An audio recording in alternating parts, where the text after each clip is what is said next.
Welcome to Off the Cuff with Kel, Conversations from the Front Line, a podcast and live show for survivors and the leaders who support them. I'm your host, Kelly Humphries, a survivor of child sexual abuse, advocate, author, speaker, ambassador, a lover of all things outdoors, with over 15 years of law enforcement experience.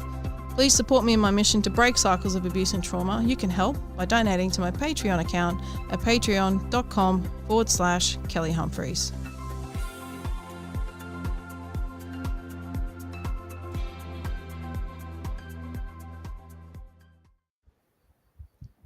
Hello guys, and welcome to episode number 21, oh my goodness, of Off the Cuff with Kel. So tonight we have a really exceptional panel. I'm so excited to have this conversation. I know it's so needed. We are going to talk about some tough stuff tonight. It is obviously, if you've listened before, we talk about child sexual abuse themes. So if you need any support, there's numbers on my website. But let's get cracking. Neilio, Justine, welcome back. Welcome back because you've both been here before. Thank you. Thanks so much for having us. It's good to be here. No, I love it. So Justine, you're a coach.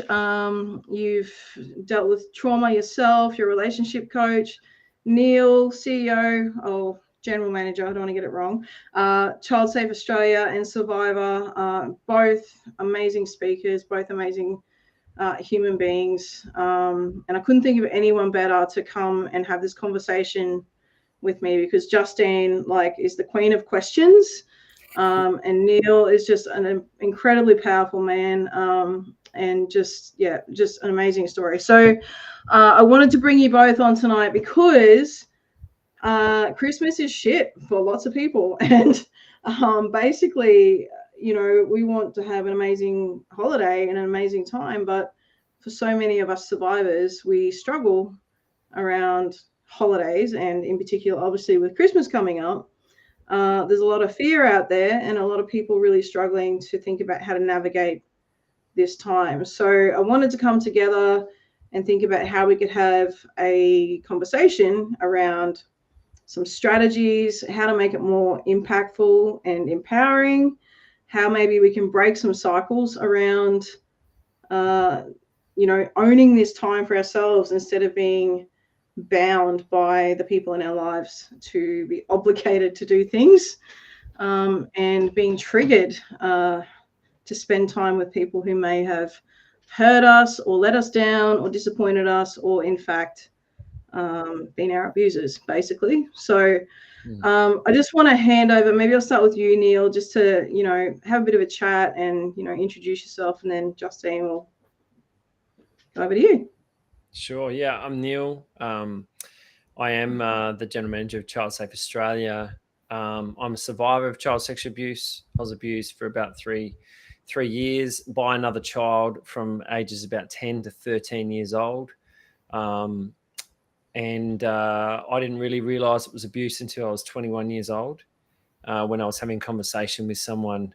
And the reason why I didn't think it was abuse is because I came to a trusted adult, and they just told me it was just experimenting.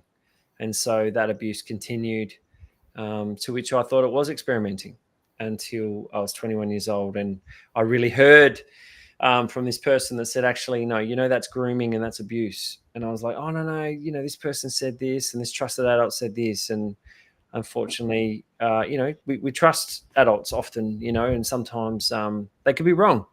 And so, and it wasn't until I was 21 that I really realized that I needed to sort of work through that. And then really, honestly, it's probably been in the last year, after sort of going on a bit of a journey and working out the impact of abuse in my life, the absolute impact of actually not having a voice. And because that trusted adult didn't listen to me and didn't actually act when they should have, it actually changed my entire life. It actually changed my entire life. And I realized that I needed to have my voice heard everywhere I went. And now I live to fight for people's voices to be heard.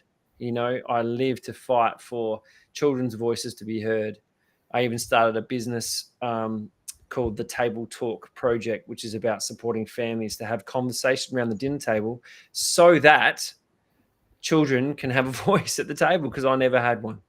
And it's just so important. I'm really grateful. And you know, going with what you're talking about tonight, I'm about to go home, which is where some of that abuse happened, with this child, not a family member, but someone else, from a school, and a so-called friend. And it's the first time since it really being acknowledged that I'm actually going home. So I'm a little nervous, to be honest with you. But I have some strategies I'll share with you guys when it's the right time. Thanks, Kel. No, that's awesome. Justine, we'll hand over to you. My name is Justine. I'm a coach and I live on the south coast of New South Wales. I'm a survivor as well. Very similar story to Neil, where except I was very young, but I disclosed to a trusted adult. I was up until I was the age of 6, so the few years prior to that. And I disclosed and wasn't believed, and I was made to keep a secret by my parent, and then suffered a lot of narcissistic abuse from her in order to keep her secret. And that went on for decades. So he passed away when I was about 6, so it stopped, but it was a legacy that just kept coming back throughout patterns in my life. So I'm very passionate about people speaking up until they get heard. And I work with a lot of adults who are recovering, who are survivors. Yeah. And it's very, very interesting how many people did actually disclose but weren't supported or were incriminated by their family and made to keep quiet. I think, and thank you both for sharing. As always, I always just love, you know, you're both so inspiring in your own right, and particularly you, Neil. I've just seen in the last year you've just become a powerhouse as you've grown in this space, and I just acknowledge both of you for the work that you do and the support that you offer, and particularly to me. You guys are like rock solid for me, and I really appreciate that. So. But I think you've both touched on some really important things, and I think it's really about that not being heard when you've spoken up. And this is where our problems, I guess, for me, how I see it, this is where so many of our issues happen. And I think, Justine, you said it, it just keeps getting kind of repeated over and over. And I know you always talk about the lenses and you know, what kind of perspective you're kind of looking at. And we sabotage so much of our life by,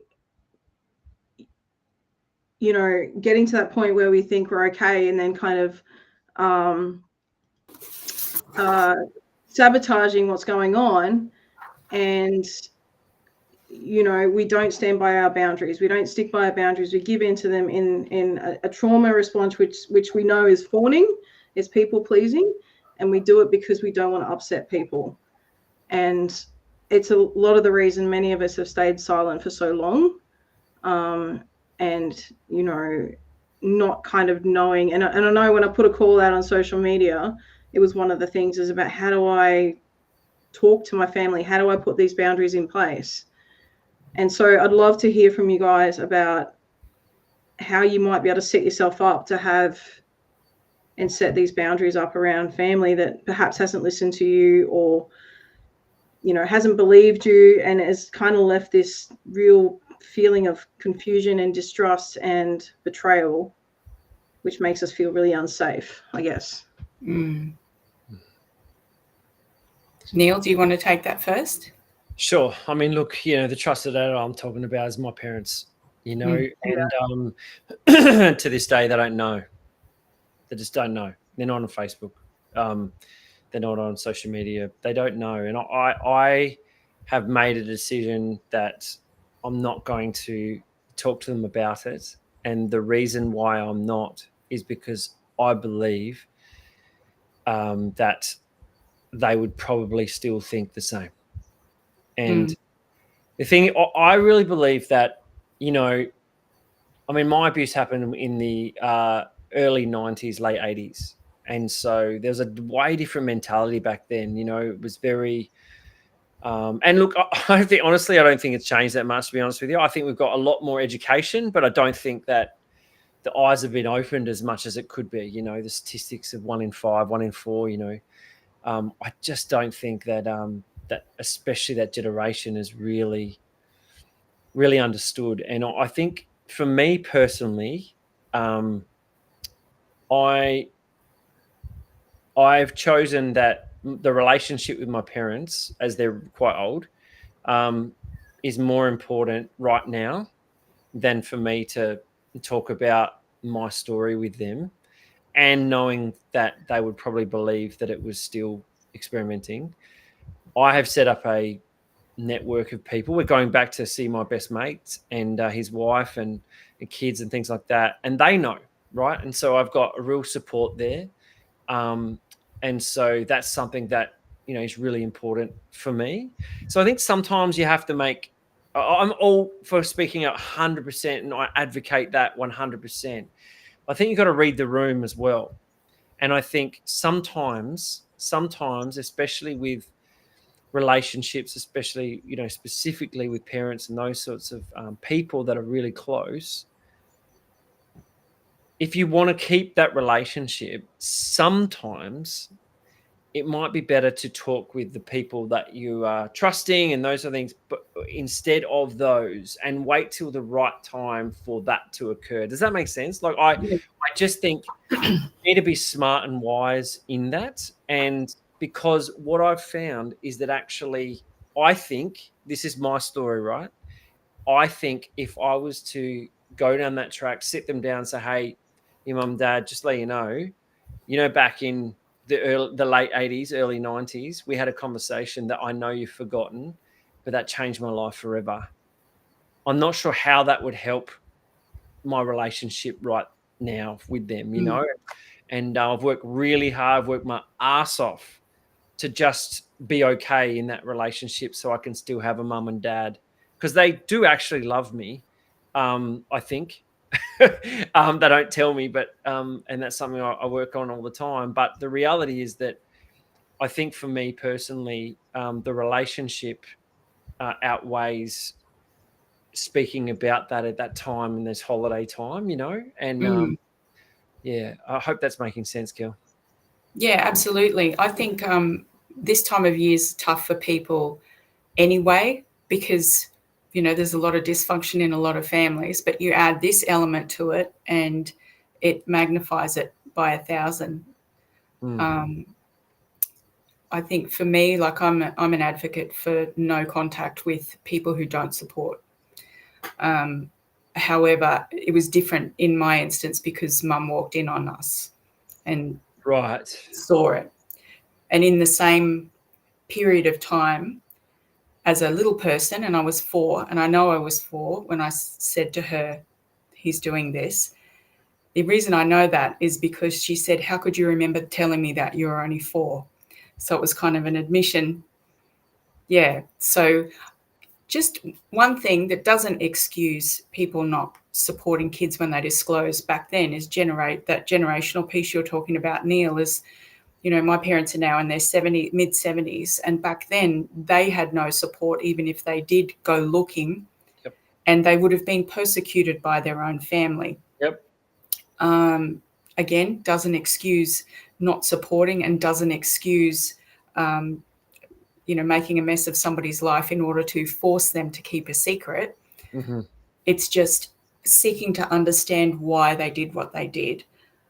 And I think that's important as well. With regards to going back to, you know, wherever you're going this Christmas, and if your abuser is around, if people who support them are around, like Kel was talking about boundaries, I don't put myself in that situation ever. And I think sometimes we are so afraid of losing relationships, and we're so afraid of criticism and disapproval that we will sacrifice our own needs in order to keep them.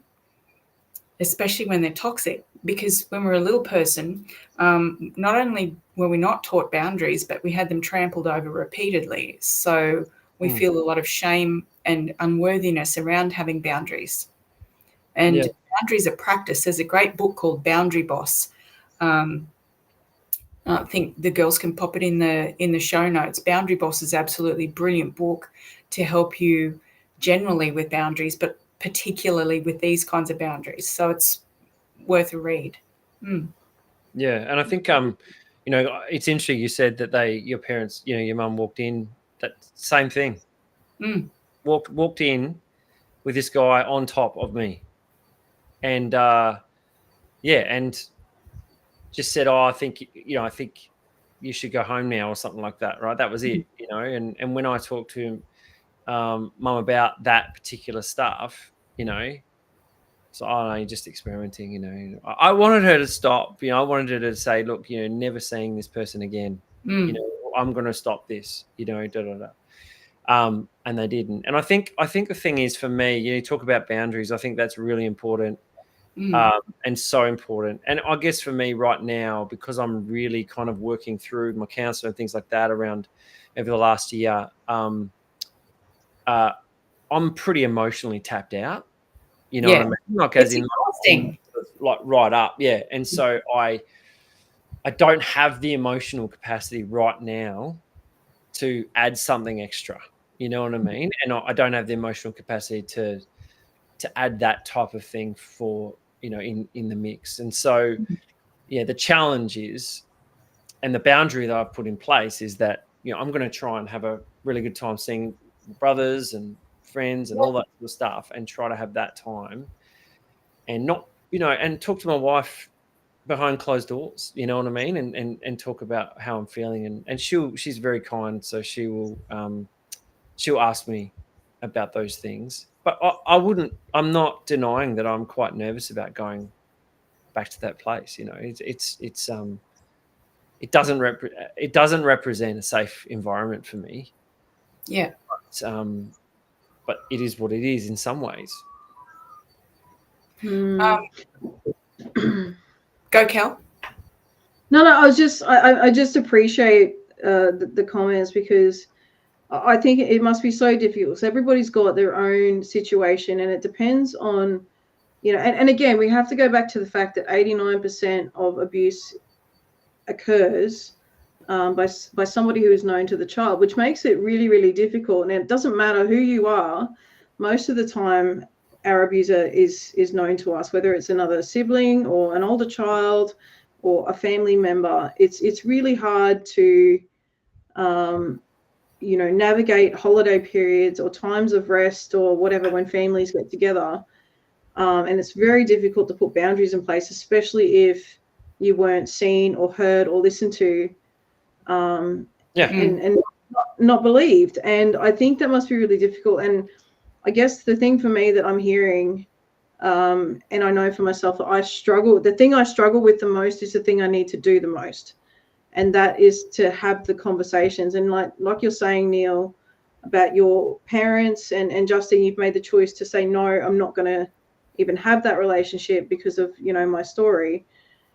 I think it must have to come down to that open communication, and whether the person is willing to acknowledge their role in it, take responsibility or action for, what they did, and take ownership and responsibility. But most people, unfortunately, won't do that because of the shame on their own self. And, we are at a really, really generational kind of place, I think, for all of us, where, over 40 at least. Or Neil, you look pretty young with your glowing skin there, but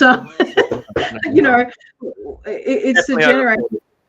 Yeah. Well, there was no support, I think, until I was at least 16, in being able to disclose, and organisations that were present for any of us who were able to talk about this. So we're at a real cusp of, I think, people learning how to speak up and how to have these conversations, and, the older generation shutting us down. And I think it's got to come down to these conversations and being empowered to have these conversations, and knowing what we need ourselves. So Neil, you've got some plans in place because you know that you're maybe not too sure about how this is going to work. Justine, you've made things and decisions about, you know, what's going to work for you, and you've set those boundaries like really, really concrete, because you know that you just it's not okay with you. And I think that's really important. We've got to work out exactly what it is that we need, and then have the conversation with the people we need to have it with. But if they don't respect you, for me, that's where you draw that line, like that you're talking about. It's like, if they're not going to respect my needs around holiday or these periods, that's it, you know. And you know, we know the stats now: 1 in 3 girls, 1 in 5 boys before the age of 18 have been sexually abused. That's 28%. Guaranteed someone in your family is going to have a lived experience, right? So I just know that at all of these holiday gatherings, there's going to be someone who hasn't disclosed, and there's going to be a family member that is that perpetrator, or that they're forced to see. They're forced to see this person, and they've never told anyone about it. Yeah. Like, I want to know, I want to try to work out how we empower our listeners. Like, what strategies can they put in place when nobody knows about this? Like, Neil, you sort of touched on some stuff, but being put into the position where you have to connect with these people, or you feel obligated to connect with these people, or you should, because it's Christmas and because it's Easter and because it's whatever holiday. So there's an expectation on you to show up. Can I just, one thing that's interesting to me is that, and I know that I sound very matter of fact when I talk about this stuff, but I disclosed to several family members once I got older. And I think, just getting back to disclosing, a lot of people aren't equipped to handle a disclosure. People actually have to train at uni and college and several courses and forums to learn how to handle a disclosure. But then now, you know, circling forward to what you just said then, if you go to a family gathering and you haven't disclosed, you cannot expect to be protected or heard or seen or validated or to feel safe, because you're consciously going into an environment that is not safe. And so the lens thing, you know, you're walking in, I'm not safe, nobody's going to protect me. You've got all of these lenses on, and it's no wonder people are bloody terrified to go, because they haven't disclosed. So they've got that trauma. They don't feel safe. They're worried that and the other thing is, people can only respond how you see them. So you're going in having not disclosed, and you're looking at these people, your behavior, your physiology is going to give a message to them. So you're walking in apprehensive, shy, maybe snappy, maybe tired. Oh, I've got a headache. Like, all of your avoidance behaviors, all of that's going to start kicking in. Or you might give somebody a praying mantis hug, you know, your abuser, or, you know, somebody you know that will support them, right? So then the room will respond to that, and people will each make their own assumptions. Well, she's being prickly today, or he's being difficult, or what the hell's wrong with them? And then you feel further persecuted and more unsafe. Yeah. So my recommendation is find someone to disclose to. I would say a therapist, a counsellor, your GP, well prior, and get some support and disclose so that you feel seen and heard, and start getting some help around it, because you're setting yourself up for failure walking into an environment like that, based on what I've just said, you know, because I'm specialised in physiology and body language, and so much is said and misunderstood in the unspoken. Yeah. Yes. Does that make sense? Yeah, absolutely. And I fully agree with that. And, you know, Robin Williams said, you know, everyone's fighting a battle you know nothing about. Like, let's be honest, right? Let's 100% be honest. Everyone has had a different type of year. You know what I mean? Like, anyone who, like, if you have a gathering of 20 people, right? Every single one of those 20 people has had a different year. Like, there's been shit that's happened, and there's been some great stuff or whatever it is, but we all come with our stuff. Like we all come to wherever we are with our stuff. And you're 100% right. That actually does come out. But the way I see it is I can promise myself later on to get angry and get frustrated and get, you know, and allow those emotions out in a crowd of people. You know, I know that's not going to be helpful. Now, if in that moment, like, you know, I get really pissed off or whatever it is, I feel it coming, then I'll be self-aware enough to go and excuse myself and go and do the dishes or go to the toilet or whatever I'll do in order to breathe and to take that moment to look myself in the mirror and just have that moment.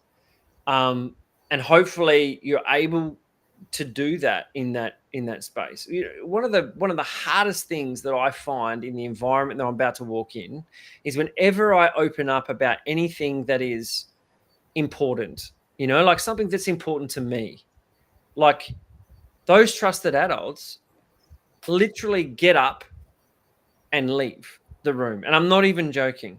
Like that happens. And that is the most disconcerting thing that I have ever experienced, because it feels like that's at me. Now, I don't know if it's at me or not. It just happens at that time, every time that if I open up, whatever it is. And so the thing that I have had to do is I've had to try to be okay with who I am as a person. And you know what? Who gives a shit what they think about me in that moment? I can still be who I am and still be okay. And I know that I'm a survivor. I know that I am broken. I know that I'm hurt. I know that I'm tapped out emotionally. So because I'm self-aware enough to know that, I know that if it gets a bit too hot in the kitchen, that I can take a little bit of time. Or if it gets really hot, I'm out. Like I've got no problems in saying I'm out. I'm done. You know what I mean? And I've got kids, so I could make excuses in some ways. You know what I mean? Oh, they're not feeling well or whatever, you know. And I guess the thing is for me is that the strategies that I think is really, really important is you're not going to know what's actually going to happen, right? So it's hard to prepare, but what you can do is you can prepare you. You can prepare you as a person, your heart, your body, your mind, those sort of things, so that when you walk into that environment that could be crazy, messed up, whatever it is, hurtful, broken, that you can still be who you are, and that doesn't change. And it's not that you hide who you are and like that, but that you know that in that moment that you only need to give the information that you need to give. And I'm 100% agreeance with you, Justine. Your family environment at Christmas may not be the right place to disclose. You're not going to get that listening voice. You're not going to be heard. You're not going to be acknowledged. And most often they won't understand. And so, and that could cause a whole bunch of different things. So if you disclose, like you said, with a counselor or a therapist or someone that you trust, sitting down with them and making it actually a really important conversation, then that's going to actually prepare you for the environment you're about to walk in. Does that make sense? So good, guys. I love it. I'm just kind of thinking around that, and like for me, I would think I'm very good because I've got a little bit of PTSD stuff going on. So I'm very preemptive of situations and like you're saying, Neil, preparing your heart and your mind and stuff like that. I kind of like to give myself an out if I need it, right? Like if I know that I'm obligated to do something, I'm not really sure that I've got the emotional capacity to do it, but I know that I probably should. I'll set myself up to go, okay, I'm going to give myself 2 hours. I'm going to give myself 2 hours, and, you know, I will have told somebody, say, look, I'm not great at the moment. I'm just letting you know that I'm going to stay for 2 hours. And if I'm still feeling okay, then I'll stay a bit longer. And it's just about like knowing what I'm capable of giving before I step into that environment and what I'm willing to commit. And there's some things, particularly that, especially when family gets together, if they drink, right? alcohol, drugs, the time of day, if you're staying overnight, those types of things. If you know that you've got a family that's chaotic and when they drink, they let loose, maybe that's time to suggest having a barbecue lunch, and cutting loose before it gets to dinner time.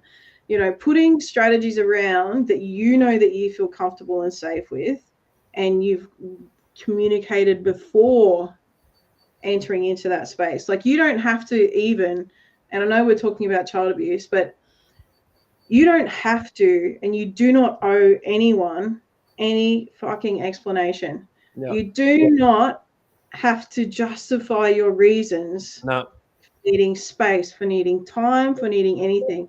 If the people in your life do not respect your needs, regardless of whether it's around child abuse, you might be just unwell. You might just actually have a condition, or you might just be tired. Maybe you didn't get some sleep. I don't know. Who gives a shit? If your family and the people around you are not respectful of the things that you need, your time, your space, your energy, I'm sorry, but you're going to have to come to my family. It's simple, right? Find your people, and it doesn't have to always be blood. Honestly, I know we feel so obligated by the people that, we're legally related to. We get to choose our people sometimes. I think you 100% get to choose your people. If you are uncomfortable going somewhere, you have the Christmas yourself at your place. We've done that a couple of times, and we've only invited the people that we wanted to be there. I want to bring up some dysfunctional family holiday rules that I found. This is fascinating. Dysfunctional. So this dysfunctional. Dysfunctional. So not good rules. Very bad. Very bad. This is how most of us were raised, right? Number one, keep the most powerful family members happy. That's bullshit. And this is a thing to remember when you're at a family gathering, is that I guarantee you're not going to be the only person there that suffered some kind of trauma. When you get a room full of people, when you look at the stats, right? So you've got a lot of people uncomfortable, and they're all dancing around the most powerful person in the family. That may be the abuser or the person that's protected the abuser. It's not okay. It's almost an unspoken thing. Everyone's afraid to rock the boat because we don't want to upset Nana or whoever it is, right? The matriarch or the patriarch, yes. That will, or even, a sibling. High maintenance or toxic siblings. So that's a huge red flag. Number two, traditions matter more than people. I have seen families torn apart by their insistence on keeping to tradition, even though everybody's miserable, everyone's upset. It's just so damaging. Number three, how it looks is more important than how you feel. This is something I was raised in. Everything looked rosy from the outside, and we all had to perform, and I learned to become a chameleon because I had to keep everyone happy. We adopt really toxic coping mechanisms when we're a kid, when we're children, because that keeps us safe at the time. So you might become a people pleaser, or you might become very subservient and compliant and obedient and quiet, or be the entertainer. There's so many different things. So it doesn't matter how it looks. If you're feeling uncomfortable, get the fuck out of there. Yeah. Get out, just leave. Number four, offensive behavior isn't the problem. The problem is having a problem with offensive behavior. How many people will protect someone and not speak up when you've got a family member who's dominating everyone, or gossiping, or constantly speaking negatively? Nobody tells them to shut up or change the subject. Everyone's upset if you say, look, I'm not really comfortable with this conversation, can we change topic? And everyone attacks you, and you're like, what? That's another thing that is accepted in families. Number five, know your place in the family hierarchy.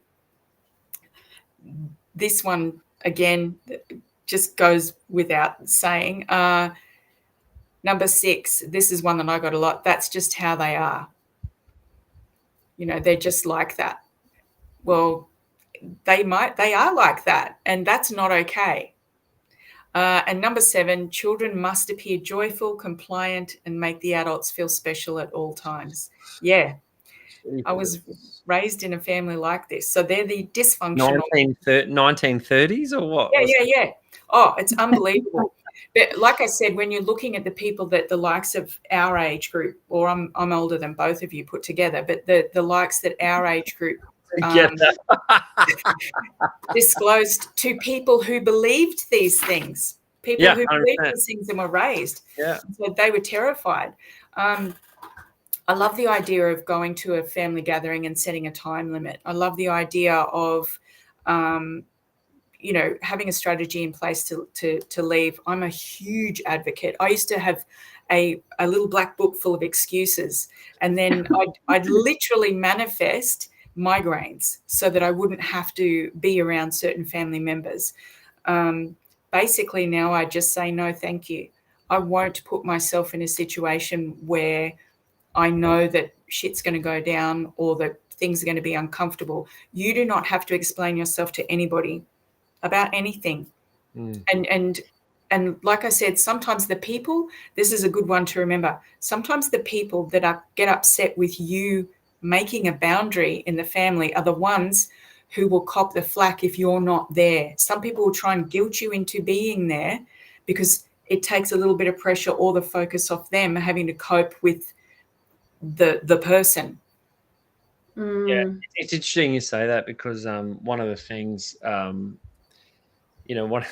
of the reasons we're not, don't like to go back is because of the pressure, like the pressure of, having to be, I don't know, performing something that you're not, a version of yourself that you're not. What's really interesting is I listened to that released.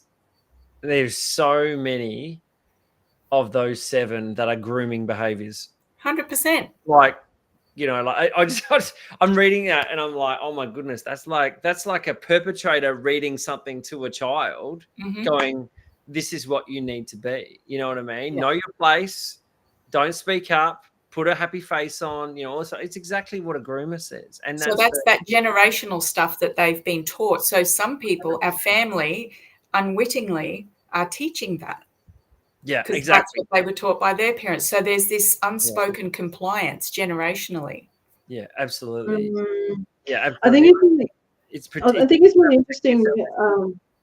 Sorry. No, go. I think it's interesting you said, Justine, about manifesting migraines. Like, I just think, and I only know this because I was in a very toxic relationship for a long time, and I used to get, when things weren't good, I'd start feeling physically sick. Right? Like my whole body would like clench up and I'd actually want to vomit. Like I'd have all these like symptoms of panic attacks and things like that. And I was not okay. And if you're in a situation where your family is that toxic that you're feeling those types of feelings, before you go and spend time with them, these boundaries are going to save your life. Putting boundaries in place and recognizing, and I think that's important, like the recognizing what this is actually doing to you, because a lot of times we're so like, it's so ingrained in us to do the thing, to suck it up and just do it because that's what we've been always taught to do. And you just said it, Justine, when people start putting boundaries in place that they've never actually stood up for themselves, everybody else in the family or whatever starts thinking, oh, fuck, they're a bitch. Like, what the fuck's wrong with them? Like, and start getting really angry and retaliate and can sometimes really lash out. And they're not your people, honestly, because if you're starting to stand up for yourself and the people in your life are not respecting those boundaries and that, you taking care of yourself, they're not your fucking people. Yeah. They're not your people. Just like, I get really upset about it. Yeah, on your point about getting physically sick and having those symptoms of stress, headaches, migraines, panic attacks, the whole kit and caboodle.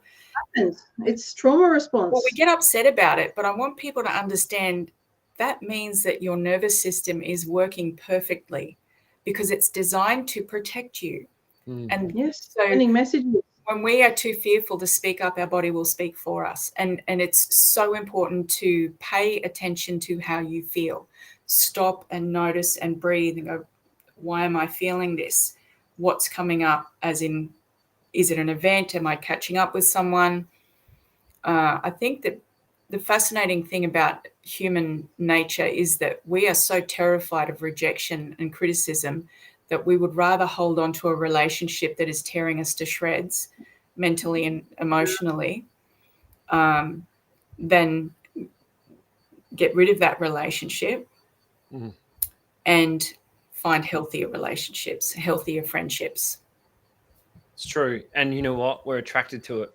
Do you know what I mean? We're attracted to unhealthy relationships when we've been abused. That's the truth, because it's something that we have. Big time. It's what we've known. You know, it's something that in the weirdest way that I say weird because this is how I feel about myself, is that the weirdest way is that you get attracted to unhealthy, toxic relationships because that's what you feel like you deserve. And that's complete bullshit and a lie. But it's something that, because, you know, I mean, personally, I'm still wrestling with, I don't feel like I'm enough, you know. It's something that is a constant message that I try to change all the time, and that is exasperated when I'm amongst the people that didn't believe me in the first place, you know. And sorry, Neil, may I ask you a question? Because may I ask you a question? Yeah, go for it. What evidence do you have that you are not enough? Yeah, I mean, it's a wonderful question, and it's something that I wrestle with a lot, but particularly, you know, going back to, you know, family and those sorts of things. You know, as a child, you know, my dad, you know, was very much, I was never enough for him, and, you know, whether it be a maths problem or whether it be sport or whether it be whatever it is. Yeah. From that perspective.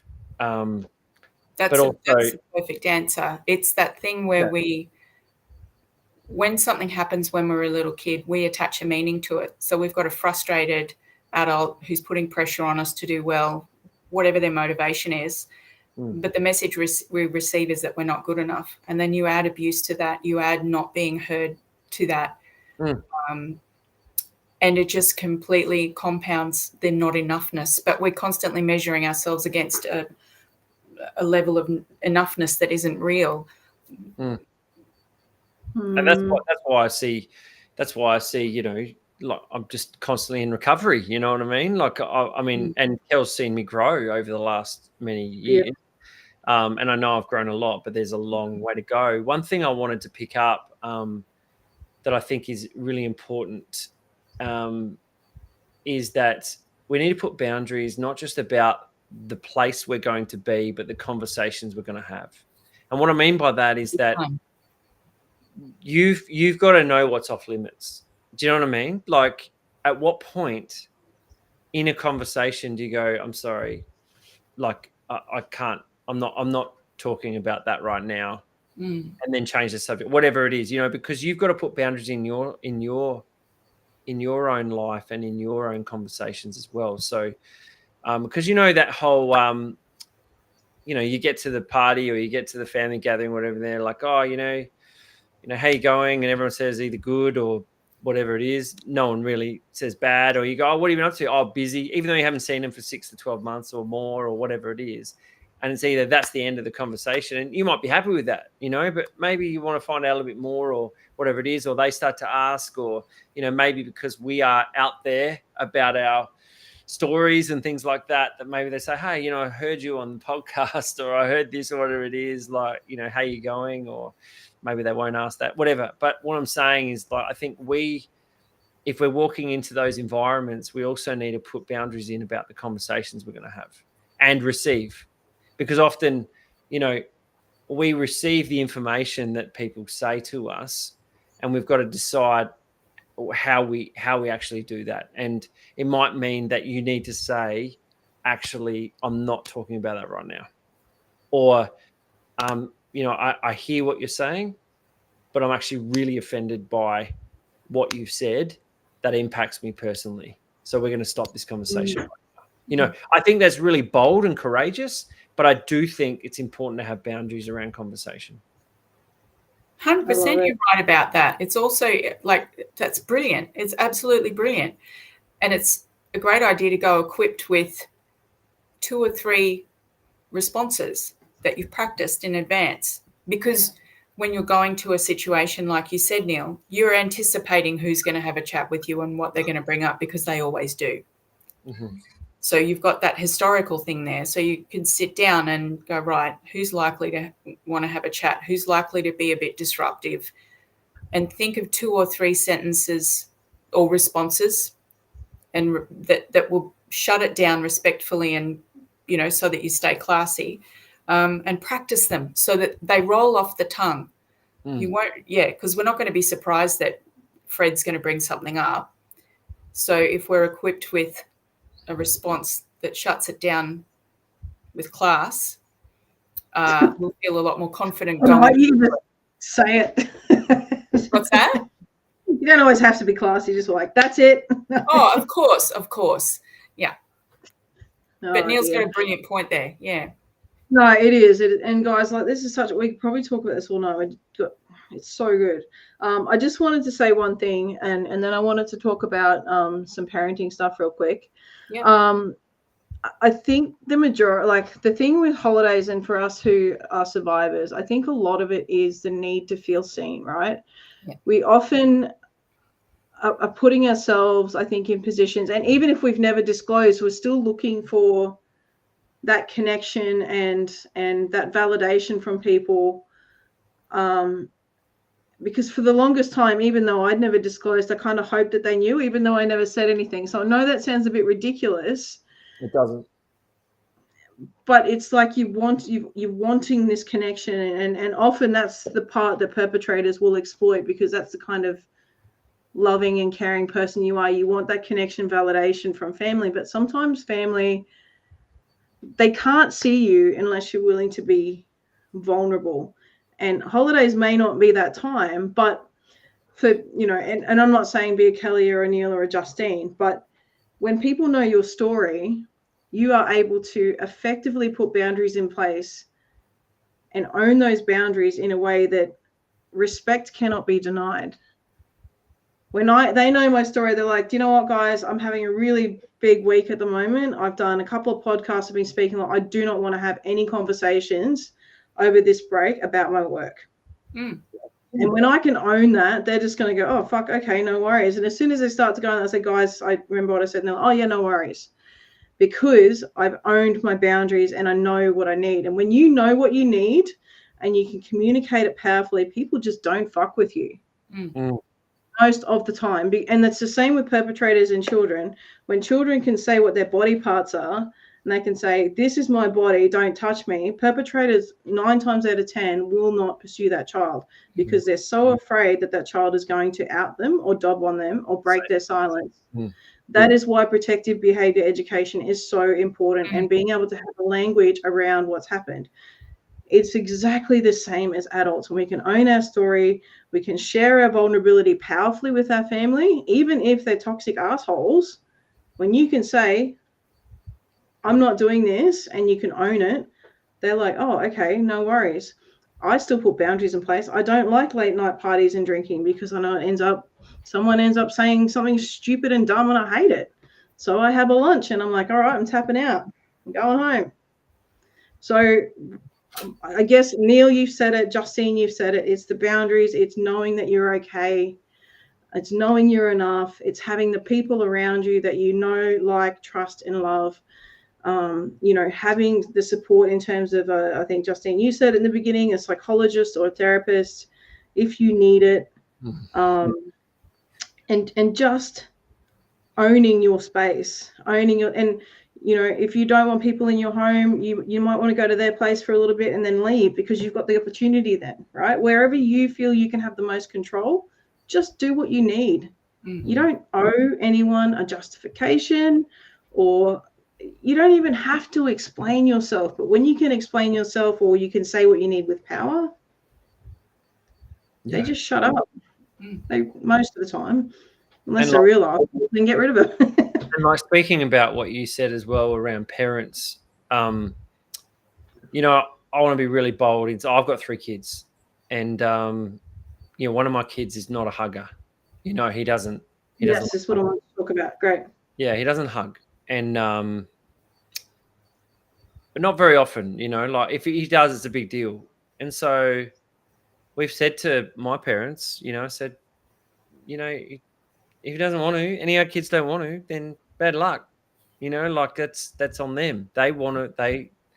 They've said no. That's okay. You need to respect that. It's not 1930s. Yeah. You don't have to. There's no kind of need or anything like that. And so that's important. The other thing is, as parents, it's our job to protect them. Now, I'm not talking about like helicopter mum and dad. I'm talking about it's our job to protect them from the people that could harm them. And we assume nothing, like we assume nothing. And that what that means is that we don't put them in situations where they get hurt, for one. And we always make sure that they're not just included in conversation, but they actually have a voice at every turn. And I think that's really, really powerful. If I could just give the Table Talk project a plug for a second, we've just created Unwrap the Magic, have a Table Talk project Christmas. And the whole focus is around having conversation around the dinner table, the Christmas table, and children are included. Like these conversation starters, children are included. They're not someone that is sit in the corner, shut up, don't go anywhere near that. It's not that. And I think if you have that environment as a parent where you have chosen to say everyone has a voice here and that includes our children, and if anyone screws with that, then therefore you as a parent, then you can get that protective mechanism on to say, hang on a sec, my son's talking for a sec, let's have a listen to what he has to say. And I think that there sets a precedent to the kind of environment that you're wanting to create within that, we're in that space for that time. And it takes a lot of guts to say that, because sometimes you could be pissing off grandma, or you could be pissing off mum and dad, whoever it is. And but at the end of the day, your children are more important, way more. Their safety, their protection is way more important than whether grandma needs to talk more than the child. I think that's really important. I wanted to touch on a bit of that as well, Neil. So just following on from that, it's around maybe people in the family, like, if someone's hurting one of your children and they don't want to give grandma a hug, or they don't want to give granddad a hug, it's that whole not making them do that. And your children having the ability to give consent of whether you sit on Santa's knee. So Santa's knee is a perfect example. It's just like, no, you need to go sit on Santa's lap, and at family gatherings, it's just like, go hug granddad. You need to hug granddad. Give granddad a kiss, or give uncle whatever a kiss. And it's really hard because that's, like that list you gave, Justine, it's ingrained in us that that's what we should be doing. That's right. Our children could be very well being harmed by someone in the family, and instead of making them go kiss uncle and go whatever, maybe we need to be asking the question, why don't they want to go and kiss uncle, and why don't they want to do this? And so I just wanted to plant that seed, is allowing our children and even the adults, if they don't want to give someone a hug, there's potentially a reason for it. If they haven't disclosed abuse that's happened historically, or something along those lines, not forcing the issue, and allowing children to have a voice. My sister does it really well with the kids. I always have to ask for a hug when I come in now, but they're very different children, and they're like, I get hugs all the time, so it's all good. But they have a voice in that, which is really, really powerful. It's really powerful. Yep. So I just wanted to touch base on that. Maybe you got some tips, Neil, from your work with ChildSafe, but yeah. Yeah, look, I mean, the main thing is that you make sure they have a voice and that you don't force them to do anything. Because at the end of the day, why would you force a child onto a man's lap, a stranger, and set that precedent that that's okay. Like, Yeah. If you've got a young child and you're doing that to Santa, what makes that a difference between forcing them to do that to Uncle Jimmy? There's no difference. You know, I mean, they're both leaders. They're both people. They're both adults, and they're both people that shouldn't be, you shouldn't be doing that. And so your job as a parent is to protect them, to make sure they have that voice. And so don't force that. But one thing that is really important, and if there's any people with, that are from different cultures, one of the trainings that we've done as well is to help them to, maybe there's some education beforehand. So a phone call to the parents or whatever it is, the grandparents, to say, hey, just letting you know, we're trying to teach our children safety and making sure that they are protected.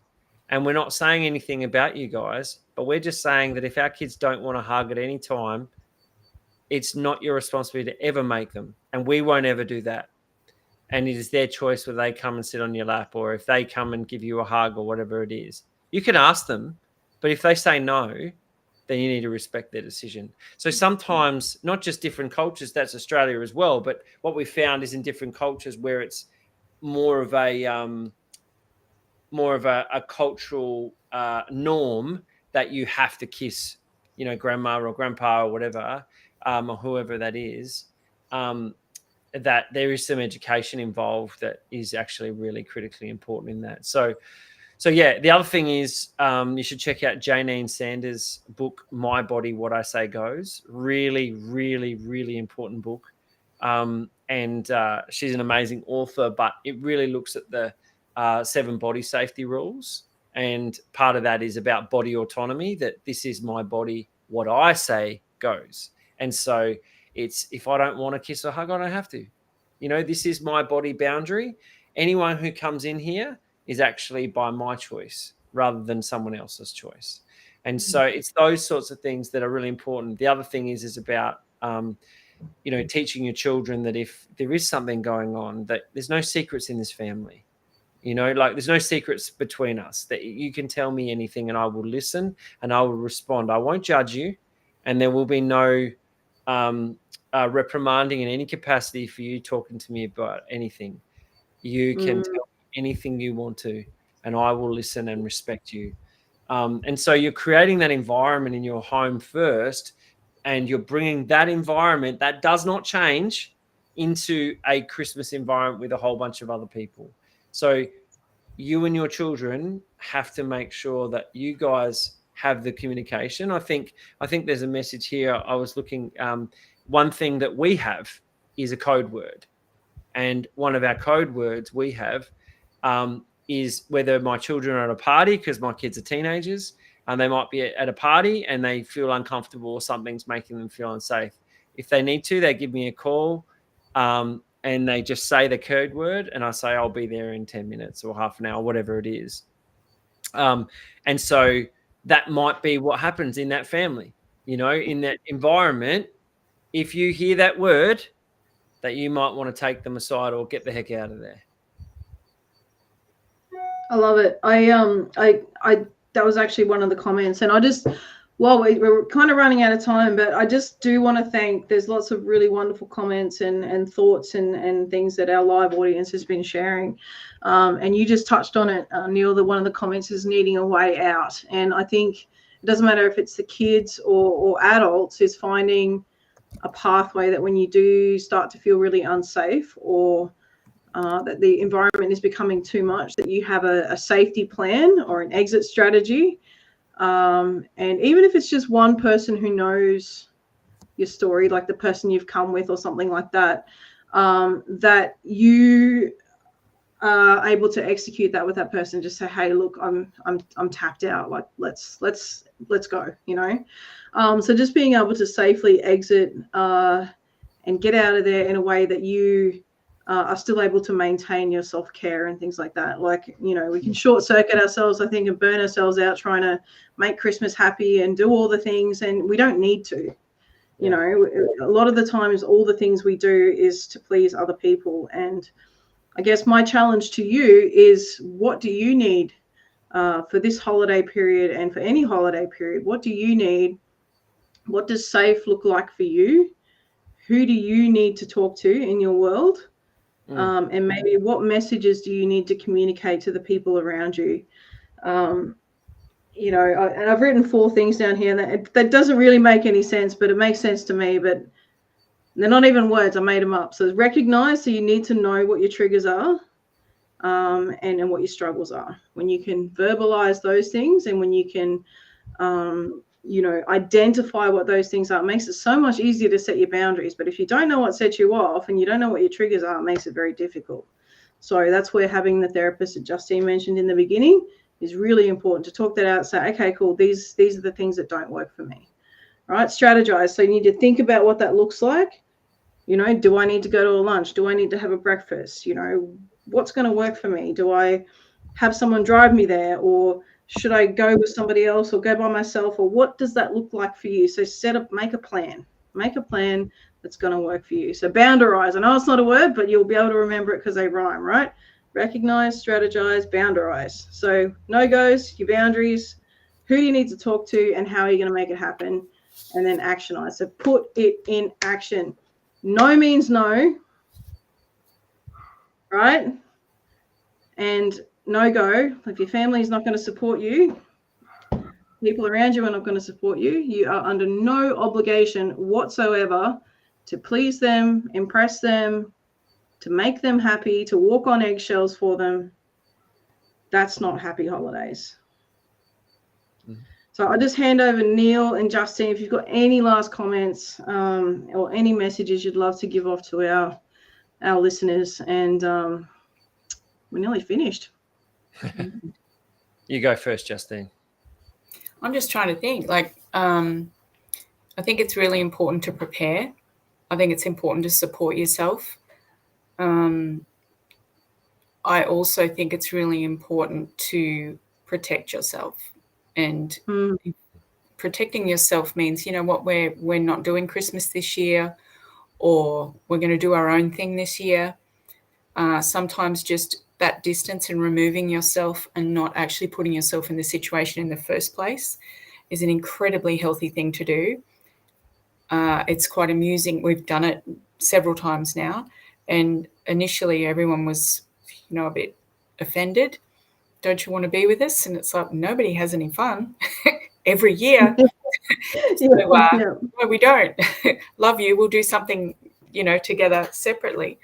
It's just about working out what works for you. But please, please, please do not go to any situation, anything, if you are suffering from anxiety or dread or any of the things, because you deserve to be protected. You deserve peace of mind, peace in your heart, a healthy nervous system. You deserve to be emotionally stable and protected. And if you are the person that can protect you, if you haven't disclosed, then be that person for you.